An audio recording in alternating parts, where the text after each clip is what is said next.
Well, since you came to the lion's den of National Press Club in some ways, let me ask you about your concerns about the media today.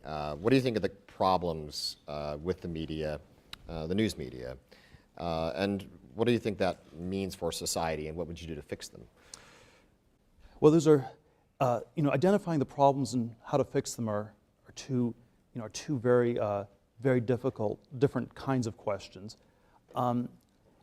I always am fixated on economic questions, and the economic challenge that's very severe is that a lot of the business models that media companies have are not working as well as they used to. I don't exactly know what you need to do to fix that, but I think the way I tell the history of media, newspapers, magazines, a lot of print media, was that these were incredibly robust monopoly businesses in the 1980s and 1990s. And if you worked at a newspaper, it's like you were working at a utility company. You had this cushy, fairly sinecured position because you were a local monopoly.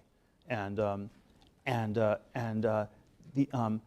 internet inadvertently sort of eroded these business models. It gives you actually have more power. The stories you write reach more people. So the media is in some ways more powerful than ever, but it's economically not doing as well. And I think that is a big challenge. I think the monopolies that media enjoyed were in some ways a good thing because even though we don't want monopolies in many cases, they did provide a positive externality for our society. The monopolies were good.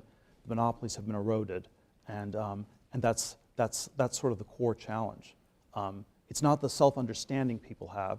You normally don't like to say, I'm working at a monopoly company and that's why we're doing so well. But I think that's the history of what happened and what needs to be understood better.